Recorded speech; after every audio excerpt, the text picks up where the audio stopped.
L'Hospital Joan 23 fa un pas endavant al futur de la investigació de l'Alzheimer amb la realització d'unes proves sanguínies altament fiables que permeten detectar la malaltia en les fases més primerenques.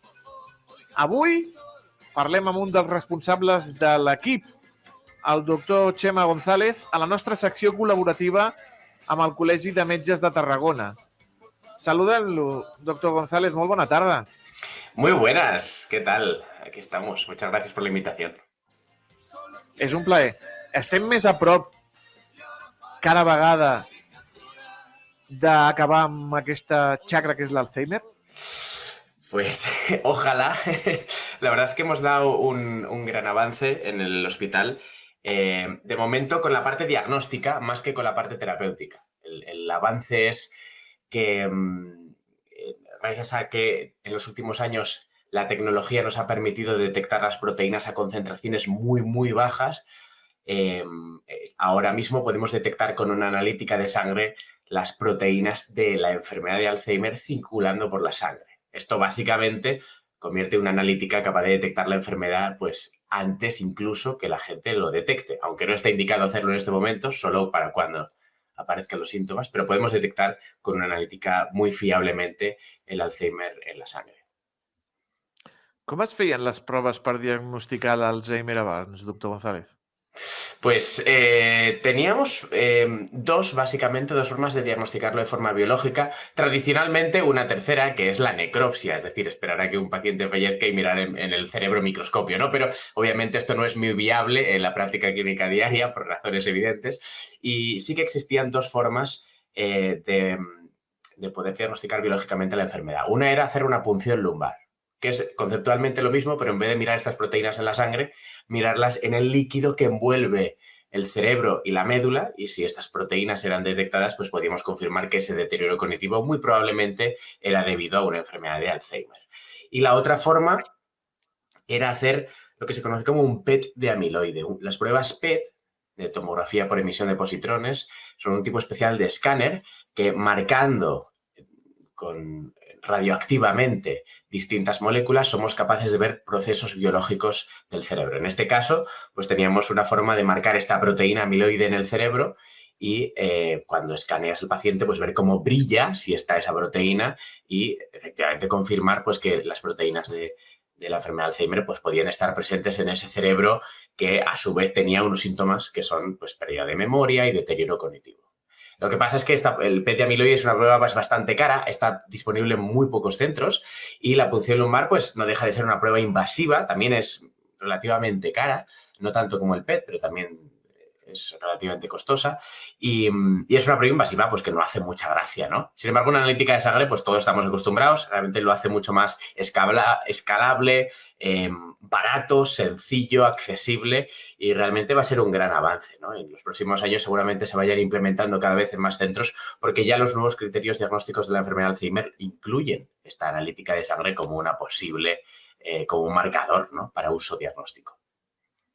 O sigui que amb una simple punxadeta ja podem diagnosticar-lo i a més, com asseguren vostès i diuen vostès, altament fiable. Es muy fiable. Es decir, ahora mismo es importante recalcar que no es una prueba para hacer masivamente a todo el mundo que quiera, ¿vale?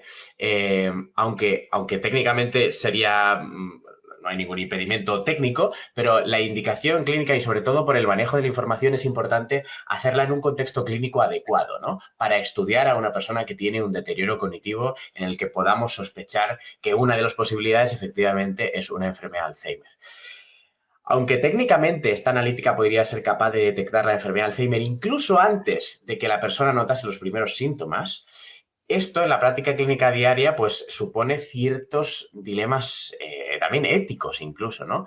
Decirle a una persona que va a tener Alzheimer o que puede estar desarrollando una enfermedad de Alzheimer de forma presintomática, ¿no? Pero que en el futuro podrá empezar con los primeros síntomas cuando no sabemos incluso si esa persona llegará a vivir lo suficiente para tener los síntomas, pues es algo delicado, por supuesto, y que son temas dilemas que estamos discutiendo en el campo, porque son muy importantes, porque efectivamente también están apareciendo los primeros tratamientos para la enfermedad de Alzheimer ya aprobados en Estados Unidos, ya se están empezando a usar allí, ya aprobados en Europa, pero todavía no disponibles en nuestro país porque falta la fase de comercialización, ¿no? De puesta a punto, pero dentro de 1 año y medio, 2 años ya estarán disponibles. Y en ese momento, pues obviamente, seguramente cuando aparezcan, pues habrá un diagnóstico, una demanda de diagnóstico mucho más alta, ¿no? Más gente querrá saber si quizás esas pérdidas de memoria son una enfermedad de Alzheimer porque existe tratamiento y nos estaremos planteando también por estudios que estamos haciendo si poner esos tratamientos en una fase presintomática tiene sentido o no, ¿no?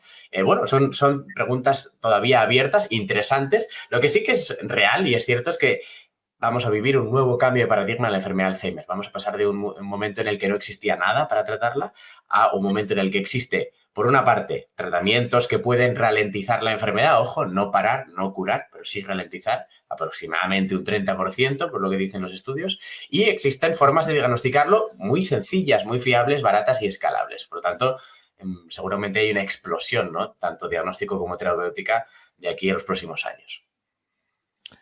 L'Hospital Joan 23 sou el primer centre de la província que ofereix aquest test de forma local. Qui se la pot fer aquesta prova i què ha de fer per fer-se aquesta prova? Vale, pues es buena pregunta, muy buena pregunta.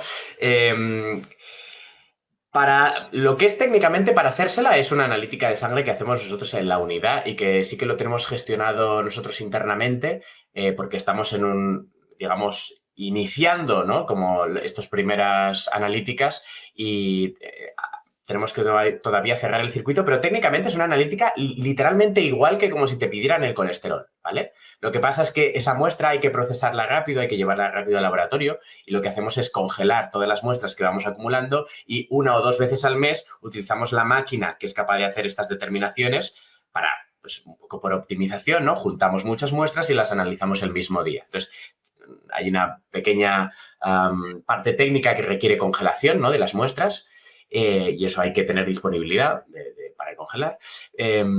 Pero, ¿y quién está indicado, no? ¿A quién la pedimos? Pues lo pedimos en personas que acuden a la unidad de memoria, la unidad de trastornos neurocognitivos, explicando que tienen quejas de memoria, problemas de deterioro cognitivo y, en principio, hemos de objetivar que esos problemas de memoria son reales, o sea, que son objetivables con una exploración neuropsicológica o que tenemos sospecha de que clínicamente tiene sentido, pues a veces tener la duda entre si es eso realmente una enfermedad de Alzheimer o no. Y, por supuesto, es muy importante, uno ha de querer hacérsela. Porque un diagnóstico por biomarcadores, un diagnóstico de confirmación de una enfermedad como puede ser la enfermedad de Alzheimer, supone también una información muy importante para gestionar, ¿no? Y obviamente se ha de querer, porque es totalmente lícito no hacérsela también. O sea, uno puede decidir, oye, no, de la misma forma que uno tiene a su disposición el decidir no me quiero poner una quimioterapia o no quiero que me digáis si tengo cáncer, de la misma forma uno puede decidir no querer saber el resultado de una determinación biológica de la enfermedad de Alzheimer, es totalmente lícito, ¿vale? Entonces, uno ha de querer y uno ha de tener unos síntomas que pueden ser más o menos compatibles o que puedan generar ciertas dudas, ¿no? De un deterioro cognitivo y hay una sospecha de que eso puede ser una enfermedad neurodegenerativa como una enfermedad de Alzheimer y, por lo tanto, voy a pedir esta prueba para intentar realmente ver o descartar si eso sí o no es una enfermedad de Alzheimer porque es fiable en los dos sentidos, tanto para decir que sí como para decir que no. Hay una zona gris de indeterminados, también esto es importante, hay una zona intermedia que puede ser dudosa, pero los valores extremos ¿no? hay claramente positivos y claramente negativos y ahí sí que la fiabilidad es muy, muy alta. Mon pare va patir l'Alzheimer en els últims anys de la seva vida. Clar, jo ara, de moment, funciona tot bé. De moment me'n recordo de les coses. Me'n recordo de coses que no serveixen absolutament per res. Però clar, la gent pregunta això. Qui seran els encarregats de portar totes aquestes proves des de l'hospital? S'ha fet un equip especial amb neuròlegs? Nosotros, digamos que lo que es la unidad de trastornos neurocognitivos ya somos un equipo multidisciplinar, ¿no? Trabajamos neurólogos, trabajamos en la enfermera, los neuropsicólogos, la trabajadora social, tenemos la gente que lleva todo el hospital de día, ya somos un equipo interdisciplinario. Entonces, ahora mismo tenemos centralizado estas determinaciones en enfermería. Somos los neurólogos los que le pedimos, la enfermera de la unidad que hace estas extracciones, ¿no? Que pincha estas analíticas y se encarga de llevarlas al laboratorio, y luego hay un equipo en el laboratorio que se encarga de manejar esta máquina, ¿no? Que es capaz de hacer estas determinaciones, ¿no? Que detecta, que es capaz de leer estas proteínas a concentraciones muy bajas. Entonces, de momento lo tenemos centralizado así. Yo creo que en los próximos años, mi previsión es que cada vez esté disponible en más centros, incluso cada vez sea más fácil el acceso, muy probablemente cada vez estén disponibles en más sitios, porque lógicamente comparado con lo que tenemos hasta ahora, que el PET y la punción lumbar, es muchísimo más sencillo, no tiene absolutamente nada que ver. La extracción de sangre es una extracción de sangre, ya insisto, normal y corriente, como si un médico te pide la glucosa o el colesterol, ¿no? Lo que pasa es que tiene este pequeño detalle de que se ha de procesar rápido la muestra para que no se deteriore, pero el procedimiento en sí mismo es como hacerte una analítica absolutamente normal. Insisto, de momento solo lo hacemos dentro de la unidad, dentro de un contexto de una sospecha de un deterioro cognitivo, para intentar filiar si ese deterioro está dentro o no de un contexto de enfermedad de Alzheimer. No estaría indicado que una persona, porque sí, decida hacérsela sin ningún síntoma, sin supervisión médica, sin poder tener a un profesional que pueda interpretar en su propio contexto clínico ese resultado, ¿vale? Todo esto es muy importante, claro, porque es información muy sensible, ¿no? El saber si una persona tiene o no enfermedad de Alzheimer. Y es delicado el hecho de que pueda salir positivo incluso antes de notarlo. Esto es delicado. Es algo que hay que manejar bueno, pues no sé, con mucha delicadeza, ¿no? Con mucha delicadeza, es algo importante. Muchas personas a veces tienen la duda, ¿no? Por ejemplo, mis padres o mi padre y mi madre tuvo enfermedad de Alzheimer o los dos. ¿Yo puedo tenerlo? Pues la enfermedad de Alzheimer no es una enfermedad que se herede monogénicamente, es decir, no es un gen que si lo tengo tendré Alzheimer. En general es una enfermedad multifactorial, menos del 1% es puramente genético. El resto, pues interviene la edad, ¿no? Sobre todo el envejecimiento, es una enfermedad muy asociada a la edad.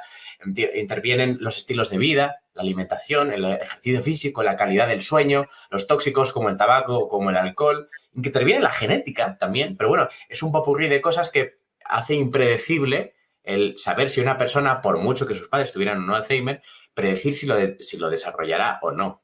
Entonces, bueno, todo esto lo hace delicado. También es un campo que lo discutimos mucho, ¿no? Y que seguramente vaya cambiando en función también de la terapéutica. Si en algún momento descubrimos que tratar el Alzheimer en esa fase presintomática, antes de que tú notes nada, que probablemente es la mejor fase para tratarlo, antes de que pierdas neuronas.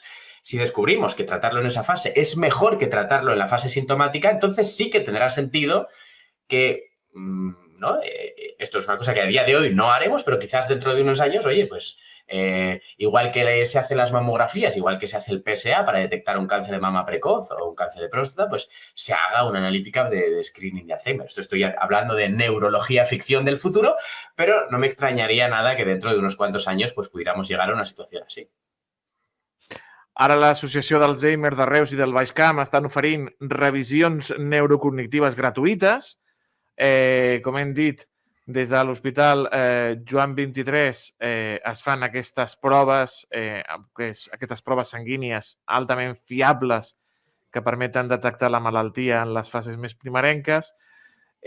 Com hem dit, són petites passes per una malaltia que no només afecta als malalts, és una malaltia que també afecta a les famílies, ¿no, doctor González?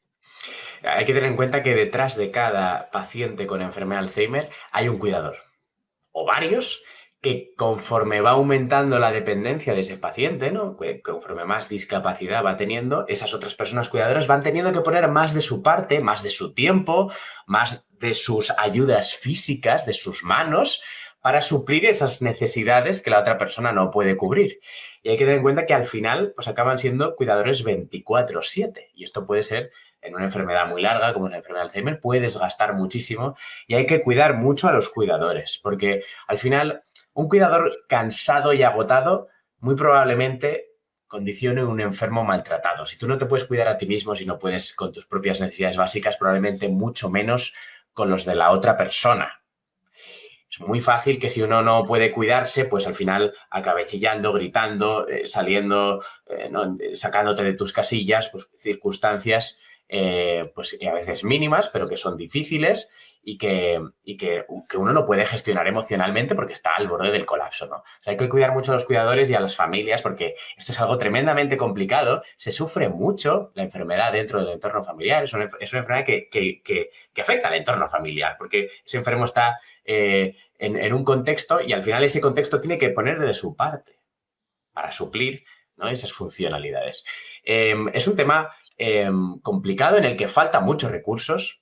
Es decir, tendría que haber muchas más ayudas, pero es algo muy complicado y que cada vez se está haciendo más, pero es algo muy importante. Es muy importante cuidar y formar a los cuidadores, que entiendan la enfermedad, que entiendan qué es lo que pasa, que tengan tips de convivencia para el día a día, para cómo gestionar pequeñas situaciones, ¿no? Muchas preguntas. ¿Qué pasa si una persona repite todo el rato lo mismo? Le digo que ya me lo ha dicho, se lo vuelvo a contar, si me vuelve a preguntar, se lo vuelvo a decir, le digo que ya se lo he dicho, ¿qué hago, no? ¿Cómo gestiono todas estas cosas en casa? Pues son dudas que surgen mucho en el día a día y que pueden quemar mucho por dentro, ¿no? Al cuidador.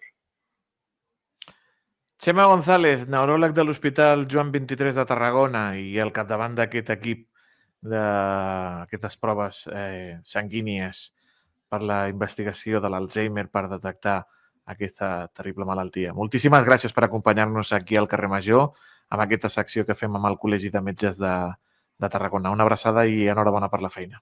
Un abrazo enorme y muchísimas gracias por la invitación.